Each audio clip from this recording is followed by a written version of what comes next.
नमस्ते दोस्तों, आज अभिव्यक्ति में हम सुनेंगे कृष्णचंद्र की लिखी कहानी पहला बिल। तो चलिए शुरू करते हैं। उषा ने टेलीफोन बंद कर दिया और मुड़कर अपने भाई से कहने लगी, रात को मेरी बात सेठ जी से हो गई थी, इस वक्त फिर पक्की कर ली है। तुमको कल से उनके ऑफिस में काम करना होगा। 750 से शुरू करोगे और कहीं भी पहुंच सकते हो। सेठ जी की एल्यूमिनियम फैक्ट्री का मैनेजर 8,000 रुपये लेता है उनसे। तुम भी वहां तक पहुंच सकते हो। कैलाश उस वक्त खाने की मेज पर कांच के एक सुनहरी बॉल में चकोतरे की गुलाबी फांके खोलकर उसमें से जीरा निकालकर उसे शहद में मिलाकर खा रहा था। उसके सामने एक चीनी सुराही में नरगिस के फूल सजे हुए थे।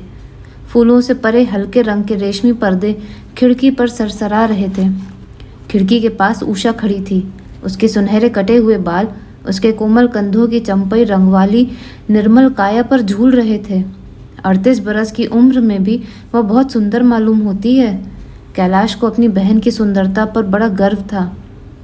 40 की उम्र में तो स्त्री खत्म हो जाती है, मगर जाने कैसे कैसे जतन से उषा ने अपने शरीर की निर्मलता और सुंदरता को अभी तक बचा रखा था।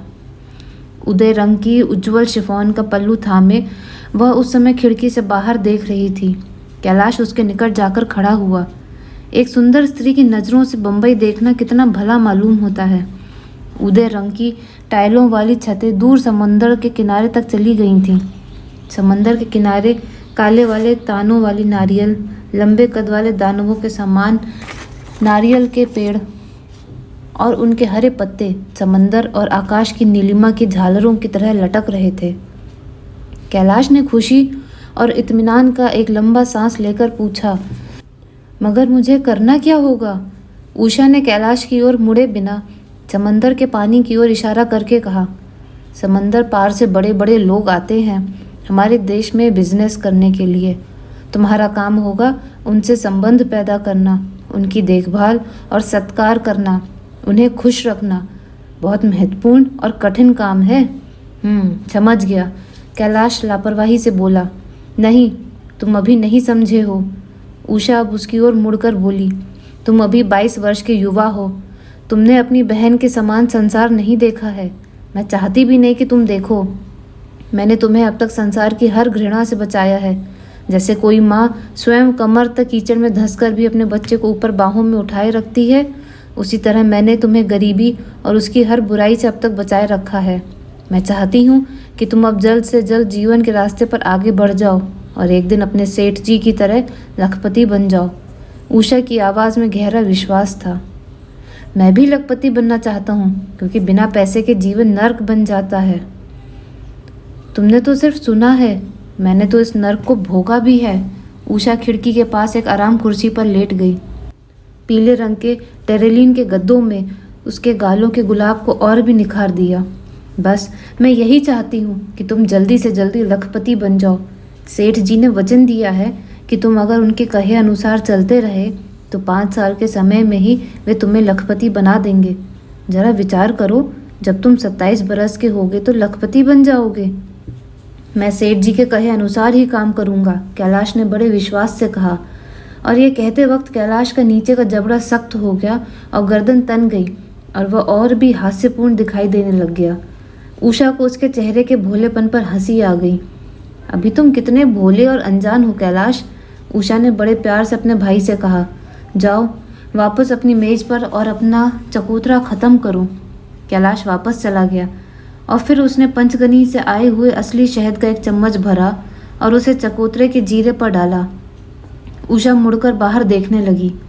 वातावरण में शहद की मक्खियों की सी गूंज थी और हवा की महकती हुई उंगलियों में एक विचित्र रेशमी कोमलता थी। उषा को नींद सी आने लगी। यह सारा वातावरण कितना सुंदर है, ये कमरा कितना आरामदेह है, ये नायलॉन की चप्पल कितनी नर्म है और इन नर्म चप्पलों के नीचे ईरानी गलीचे के रंग कितने शांत हैं। इस सुंदरता पर हर महीने 2,000 रुपये खर्च होते हैं। कब तक खर्च होते रहेंगे? अचानक उषा चौंक गई। सांप के समान वह प्रश्न उसके सामने लहरा रहा था। वह बिल्कुल तल्लीन होकर उस प्रश्न की ओर देखने लगी। कब तक? कब तक? सेठ जी उसे बहुत प्यार करते हैं, बहुत प्रेम करते हैं, मगर कब तक? कब तक? केवल उस समय तक जब तक उसके शरीर की कोमलता और सुंदरता का रस और महक बाकी है। केवल उस समय तक वे उसकी सुंदरता को चकोतरे के समान शहद में मिलाकर खाते रहेंगे, एक टॉनिक के समान। और जब वह रस खत्म हो जाएगा तो कोई दूसरा टॉनिक ढूंढेंगे। नहीं नहीं, सेठ जी ऐसे नहीं हैं। कम से कम 2 साल से तो मुझसे ऐसा सलूक कर रहे हैं जैसा अपनी पत्नी से, बिल्कुल अपनी पत्नी की तरह। बार बार कह चुके हैं, अब आराम से रहो, खाओ पियो, मौज करो और पिछली बातों को भूल जाओ। अब तो मैं तुमको भी ऐसे ही रखता हूँ जैसे अपनी बीवी को रखता हूँ। वही खर्चा, वही मान, वही इज्जत। बोलो, कोई कसर है? कसर तो नहीं थी, मगर क्या? उषा प्रश्न के लहराते हुए फन पर गहरी नज़र डालकर सोचने लगी। वे दिन तो बीत गए, जवानी के और जवानी के सूनेपन के। अब दिल अपने सामने वाला ही कोई हमजोली मांगता है। वे उंगलियां जिन्हें छू लेने से बिजली दौड़े, वह नज़र जिसे देखने से बदन टूटने लगे, वह सांस जिसे अपने निकट अनुभव करते ही मन आरती उतारने को चाहे, वह जिसके लिए औरतें माथे पर सिंदूर सजाती हैं, हाथों में मेहंदी लगाती हैं, सीने में किसी बच्चे की आस लिए घूमती हैं और विरह की आग में या चिता की आग में खामोशी से सर झुकाकर जल जाती हैं। अरे जब वही न मिला और जब वह ज़माना ही बीत गया तो उसकी शिकायत करने से क्या लाभ? अब तो यही सोचना चाहिए कि यही सेठ कस्तूरी चंद तेरे सब कुछ हैं, वही भगवान, वही देवता, वही पति। सोचते सोचते उषा की आंख में आंसू आ गए। समंदर में एक कश्ती किनारे की ओर बढ़ रही थी। आज से उस बहुत साल पहले इसी प्रकार सेठ कस्तूरी चंद एक बजरे में सवार होकर उसके गांव में आए थे और उन्होंने उसके माँ बाप से उसे खरीद लिया था। वह अकाल का ज़माना था और उस समय उसकी उम्र केवल 11 साल की थी। सेठ कस्तूरी चंद का नियम था कि वह लड़कियों को हमेशा कम सिनी में खरीदते थे। एक तो सस्ती रहती हैं, दूसरा आदमी उन्हें इच्छा अनुसार ढाल सकता है। सुना है मुझसे पहले उन्होंने 3 लड़कियां इसी तरह खरीदी थीं। अरे किधर है तू? मेरे गंगा के गांव। वह चरवाहा जो गायें चराता था और इमली के पेड़ तले मेरी चोटी खींचकर कहता था, तेरा मेरा लगन होगा बावरी, बोल कब? वो पंडित हरप्रसाद अवस्थी, मंदिर के पुजारी, जो हमेशा मेरे सर पर हाथ फेरकर मुझे जूही के फूल देते थे और मेरे सुहागवती होने की प्रार्थना करते। इस प्रार्थना के 2 दिन बाद ही तो मेरे माँ बाप ने मुझे बेच दिया था। अरे तेरी बावरी बांध दी गई रुपए के संग। अरे रुपए ही तो चरवाहा है जो गांव की भूखी भोली गायों को हाँक कर शहर के बूचड़ खाने में ले जाता है। क्यों? मुझे इस वक्त अपनी माँ से ज़्यादा अपने घर का आंगन याद आता है और वह कांसे की कटोरी जिसमें मैं दूध पिया करती थी, और अपने पिता से ज़्यादा मुझे अपने आंगन की तुलसी याद आती थी जिसने मुझे आज तक कहीं नहीं बेचा, और इस फ्लैट में महकने वाली फ्रांसीसी गुलाब की जगह मंदिर का वह बेला जो पैसे के बिना महकता है। अब तो मेरे पास सब कुछ है, अपना फ्लैट, अपनी गाड़ी, बैंक में रुपया। फिर मुझे ऐसी चीज़ें क्यों याद आती हैं जिनकी कोई कीमत नहीं है? उषा ने चुपके से अपने आंसू पोंछ डाले। पागल हो रही हूँ मैं जो ऐसी बातों पर ध्यान देती हूँ। नहीं तो रुपए के बिना क्या संभव है? एक सेर धान भी रुपए के बिना नहीं मिलता। मेरे माँ बाप ये बात अच्छी तरह जानते थे, इसीलिए तो उन्होंने मुझे बेच दिया। फिर मैं भी धीरे धीरे अगले 5-7 वर्षों में यही बात जान गई। तो मैं अपने माँ बाप को दोष क्यों दूँ? क्या मैंने अपनी सुंदरता को एक कला की तरह नहीं बेचा, जिस प्रकार एक वकील अपनी वकालत को, एक डॉक्टर अपनी डॉक्टरी की जानकारी को और एक बोझा ढोने वाला अपने शरीर की शक्ति को बेचता है? रुपया तो एक बहुत बड़ा सजीव सत्य है ना। सेठ कस्तूरी चंद ने मुझे धीरे धीरे सब बता दिया कि रुपए के माध्यम से ही सब कुछ बेचा जाता है और सब कुछ खरीदा जाता है, चाहे वह धान हो या स्त्री हो या कला हो। इसलिए तो मैंने अपने शरीर के लोच को, अपनी रंगत की निर्मलता को, अपनी सुंदरता की महक को सेंध सेंध कर रखा था, ताकि गांव में मेरे माँ बाप का पक्का घर बन जाए और मेरे भाई बहन कभी भूखे ना रहें और मेरा सबसे प्यारा भाई कैलाश पढ़ लिख कर काम पर लग जाए। और आज जब वह दिन आ गया है तो ना जाने क्यों मेरा मन बार बार घबराता है और मुझे अपने आंगन की मिट्टी और गंगा की रेत याद आती है। तुम रो रही हो बहन? कैलाश ने पास आकर अपनी बहन के कंधे पर बड़े प्यार से हाथ रखकर कहा। हाँ कैलाश, उषा ने अपने आंसुओं को छुपाने की कोशिश नहीं की। उसी तरह रोते रोते बोली, एक दिन मैंने भगवान से प्रार्थना की थी जिस दिन मेरा भाई काम पर लग जाएगा, मैं उस दिन अपने जीवन को सफल समझूंगी।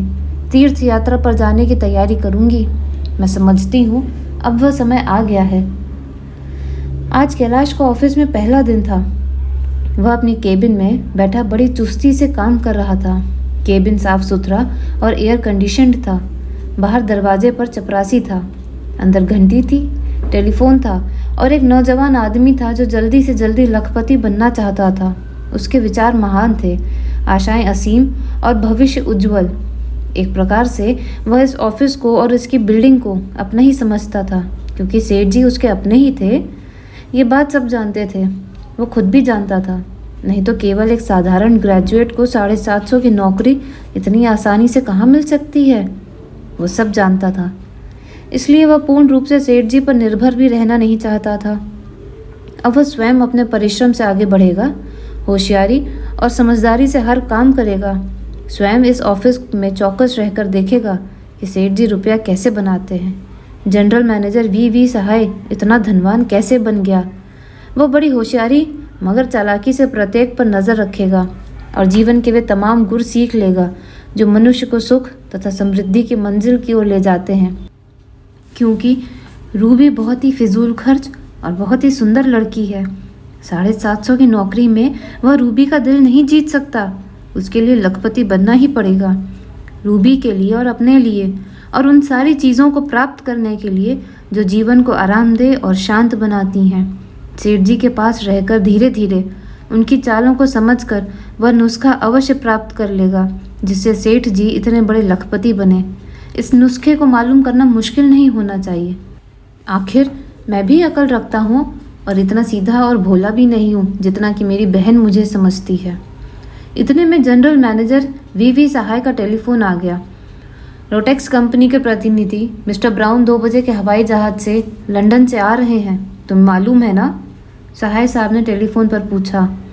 जी मालूम है, कैलाश ने जवाब दिया। तुम्हें उन्हें लेने के लिए हवाई अड्डे पर जाना होगा, यह भी मालूम है। उनके रहने, खाने पीने, सैर तफरीह का सब प्रोग्राम तुम्हारे जिम्मे है, जानते हो? जी। खाने का और तफरीह का प्रोग्राम बना लिया? जी बना लिया। और खर्च का बजट? जी वो बना रहा हूँ, जल्दी पेश करो, अभी 10 मिनट में हाजिर करता हूँ। वी सहाय ने टेलीफोन बंद कर दिया। कैलाश ने एक सफ़ेद कागज़ पर पेंसिल से जो बजट तैयार किया था उस पर एक नज़र डाली और बजट के प्रत्येक आइटम पर फिर गौर करने लगा।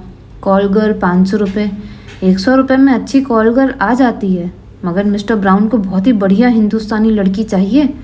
मिस्टर ब्राउन के असिस्टेंट ने, जो एक दिन पहले हवाई जहाज़ से आ चुका था, कैलाश को बताया था मिस्टर ब्राउन परदेशी हैं और अजनबी हैं। उनके लिए संभव नहीं कि वह 100 और 500 वाली हिंदुस्तानी लड़की में तमीज़ कर सकें।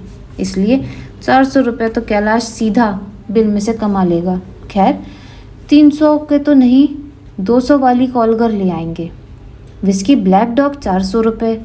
असिस्टेंट कहता है कि मिस्टर ब्राउन केवल ब्लैक डॉग पीते हैं, जो बम्बई में केवल ब्लैक से ही मिलती है।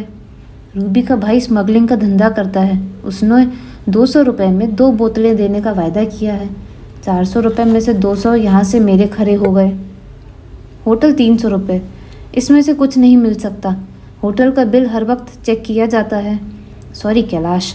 टैक्सी के 100 रुपये, 2 दिन की टैक्सी के लिए 100 रुपये ज़्यादा नहीं है। मैं अपने दोस्त यूसुफ इस्माइल की इम्पाला मांग लूँगा 2 दिन के लिए, अपना यार है, इसलिए पेट्रोल भी खुद भरवा कर देगा। 200 रुपये यहाँ से बचा लूँगा साफ। दूसरे खर्च 40 रुपये, सिगरेट, माचिस, टिप और दूसरे खर्चों के लिए 40 लगा लो। इस 40 रुपये की घटिया रकम में से कुछ चुराना शोभा नहीं देता। इसमें से जो रकम बचेगी वह मैं अपने असिस्टेंट को दे दूँगा। ठीक। कैलाश ने बड़ी सावधानी से बजट के हर मद पर विचार किया। कुल बजट 1340 रुपये का बजट है।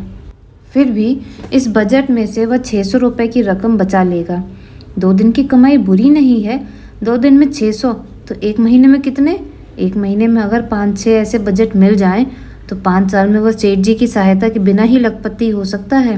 कैलाश ये सोचकर मुस्कुराया। फिर उसने लाल पेंसिल से बजट के कोने पर कॉन्फिडेंशियल लिखा और सहाय साहब के केबिन में चला गया। सहाय साहब ने बजट देखकर उस पर एक सरसरी सी नज़र डाली और कागज़ देते हुए बोले, इसे सेठ जी से पास करा लीजिए। सेठ जी से क्यों? कैलाश ने आश्चर्य से पूछा। 10,000 के बजट तो आप अपनी पावर से पास कर सकते हैं ना? वो तो ठीक है, सहाय ने मुस्कुराकर कहा। मगर कैलाश जी, किस्सा यह है कि जब कोई नया एग्जीक्यूटिव आता है तो सेठ जी खुद 6 महीने तक उसके सारे बजट पास करते हैं। इससे क्या लाभ होगा? इससे उस नए नए आने वाले एग्जीक्यूटिव की परीक्षा हो जाती है। खुद मेरी परीक्षा भी इसी प्रकार सेठ जी ने की थी। आप ये बजट लेकर सीधे सेठ जी के पास जाइए, उन्होंने आपको बुलाया भी है। कैलाश केबिन का दरवाज़ा खोलकर बाहर कॉरिडोर में आया। आधे फरलांग लंबे बिजली की लंबी लंबी सफ़ेद ट्यूबों से रोशन कॉरिडोर से गुजरता हुआ सेठ जी के केबिन में पहुंचा। सेठ जी ने बड़े आदर के से हाथ मिलाया और अपने सामने कुर्सी पर बैठा लिया और उसका बजट पढ़ने लगे। कैलाश उनका चेहरा पढ़ने लगा। ये चेहरा तो एक बहुत ही कृपालु और मीठे स्वभाव के आदमी का चेहरा मालूम होता है। आवाज़ ऐसी मीठी और रसदार कि मालूम होता है गले में गंडेरी रखी हुई है। पिछले 10 बरसों में हजारों बार कैलाश ने इस चेहरे को देखा था। कभी समझ में न आया कि ऐसा मीठा, नुकसान ना पहुंचाने वाला और लगभग गाउदी नजर आने वाला इंसान करोड़पति कैसे हो सकता है। मगर अब तक उसने सेठ जी को केवल अपने घर पर देखा था। ऑफिस में बात करने का यह पहला अवसर था। सेठ कस्तूरी चंद कस्तूरिया ने कैलाश के बजट पर एक सरसरी सी नज़र डाली। नज़र डालने के बाद वे मुस्कुरा कर बोले, कुल 1,340 रुपये। ज़्यादा तो नहीं मालूम होते। ठीक ही लगता है मुझे तो ये बजट। क्यों कैलाश जी? जी हाँ, बहुत ही सोच कर बनाया है, कैलाश ने खुश होकर कहा। वो तो लगता ही है, सेठ जी मुस्कुरा कर बोले। और सब ठीक है, मगर ये कॉलगर 500 में आती है, कुछ ज़्यादा नहीं है क्या? ब्राउन साहब को बहुत बढ़िया और बिल्कुल हिंदुस्तानी कॉलगर चाहिए, ये उनकी विशेष फरमाइश है। तो ठीक है, विशेष फरमाइश है तो ज़रूर पूरी करनी चाहिए भाई। सेठ जी ने ब्लू पेंसिल से कॉलगर के मद को टिक मार कर दिया, मानो पास कर दिया। कैलाश ने इत्मीनान की सांस ली। चलिए 400 तो खरे हुए। सेठ जी ने अब दूसरी मद को पकड़ा। विस्की 400 रुपये? भयं ऊंचे करते हुए उन्होंने कैलाश की ओर देखा तो कैलाश जल्दी से बोला, ब्राउन साहब के असिस्टेंट ने बताया कि वह सिर्फ ब्लैक डॉग पीते हैं। मैंने बहुत से स्मगलर से मालूम किया, वे 200 से कम न लेंगे एक बोतल के लिए। अब जैसा आप कहें तो किसी सस्ती विस्की का प्रबंध करूं? सेठ जी ने सिर हिलाकर बोला, नहीं नहीं, जब ब्राउन साहब काला कुत्ता पीते हैं तो उन्हें काला कुत्ता मिलेगा। सेठ जी ने इस मद को भी टिक करके पास कर दिया और आगे बढ़े। होटल 300 रुपये? मगर किस होटल में ठहरा रहे हैं आप उनको? सरताज में।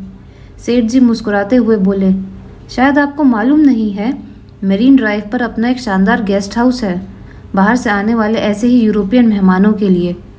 ब्राउन साहब को वहाँ ठहरा दो। इतना कहकर सेठ जी ने 300 की रकम को बजट में से काट दिया। कैलाश को रत्ती भर भी बुरा न लगा, क्योंकि होटल के बिल में से कुछ भी कमाई होने की आस नहीं थी। और ये 100 रुपये टैक्सी के? ज़्यादा तो नहीं है, मगर टैक्सी पर क्यों खर्च करना?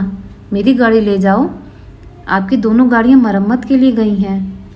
तो सहाय साहब की गाड़ी ले जाओ, वो पूना गई है, इसीलिए मैंने एक प्राइवेट इम्पाला का इंतज़ाम किया है, केवल 100 रुपये में 2 दिन के लिए, पेट्रोल के साथ।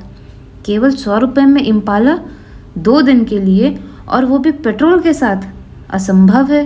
सेठ जी ने बड़े गर्व और घमंड से कैलाश की ओर देखा। कैलाश का सीना सेठ जी की मुस्कुराहट देखकर खुशी से फूल गया। ठीक, 100 रुपये जेब में, 40 रुपये दूसरे खर्चों के लिए, ये तो बिल्कुल उचित है। कैलाश ने इत्मीनान की सांस ली। केवल होटल का आइटम कटा था। चलिए ठीक है। सेठ जी कागज़ पर दस्तखत करने लगे। अचानक उन्हें कुछ ख्याल आया। उन्होंने उसी वक्त टेलीफोन उठाकर वहीं टेलीफोन किया। टेलीफोन पर बातचीत कुछ ऐसे ढंग से हुई कि कैलाश कुछ समझ न सका। कुछ मिनटों के बाद सेठ जी ने टेलीफोन रख दिया और खुशी से हाथ हिलाते हुए कहा, एक दूतावास में फ़ोन किया था, उधर अपना एक पहचानने वाला है, वहाँ से 2 ब्लैक डॉग का प्रबंध हो गया है। इतना कहकर सेठ जी ने ब्लैक डॉग के 400 रुपये काट दिए। फिर पेंसिल का मोटा सिरा हाथ में लेकर अपने दांत बजाने लगे और कैलाश उनका गला दबाने की सोचने लगा। सेठ जी ने कुछ पल के लिए अपनी आंखें बंद कर लीं, फिर एकदम खोल दी। ऐसी उज्जवल मुस्कुराहट उनके चेहरे पर आई जैसे उनके अंदर 1000 वोल्ट का बल्ब रोशन हो गया हो। बड़े प्यार से कैलाश की ओर देखकर बोले, कैलाश बेटा, तुम रस्तोगी को जानते हो ना? अपने पब्लिसिटी डिपार्टमेंट में है। जी हाँ, उसकी शादी हाल ही में हुई है। जी हाँ। दहेज में उसे एक नई कैडिलैक मिली है। जी हाँ। कैलाश का गला रुकने लगा। मेरा नाम लेकर उससे 2 दिन के लिए गाड़ी ले लो, सेठ जी बोले। फिर ब्लू पेंसिल लेकर सेठ जी ने टैक्सी के 100 रुपये भी काट दिए। अब केवल कॉल गर्ल के 500 रुपये रह गए थे और दूसरे खर्चों के मद के 40 रुपये। ये कॉल गर्ल 500 रुपये? Call girl 500? कैसा ज़माना आ गया है। धर्म का तो नाम ही उड़ गया है। जिसे देखो जरा के काम के लिए कॉल गर्ल मंगाता है। कलयुग आ गया है अब तो, घोर कलयुग। Call girl, call girl. क्या कॉल गर्ल 500 से कम में नहीं आ सकती कैलाश जी? वो बहुत ही बढ़िया, बहुत ही सुंदर लड़की मांगते हैं सेठ जी। कैलाश ने बहुत ही सुंदर पर बहुत जोर दिया। सेठ जी ने कुछ पलों के लिए अपनी आंखें बंद की और सोच सोच कर बोले, सुंदर तो अपनी उषा भी किसी से कम नहीं है। बाहर जाने की क्या ज़रूरत है? इतना कहकर सेठ जी ने जल्दी से कॉल गर्ल के 500 पर भी लकीर फेर दी और 1340 रुपये में से केवल 40 रुपये दूसरे खर्चों की रकम मंजूर करते हुए बजट वाला कागज़ कैलाश के हाथ में ऐसे थमा दिया जैसे वह बजट वाला कागज़ ना हो, लखपति बनने का नुस्खा हो। दोस्तों, आज ये एक नई कहानी सुनाई मैंने कृष्णचंद्र जी की। साथ जुड़े रहिए एक और नई कहानी के लिए।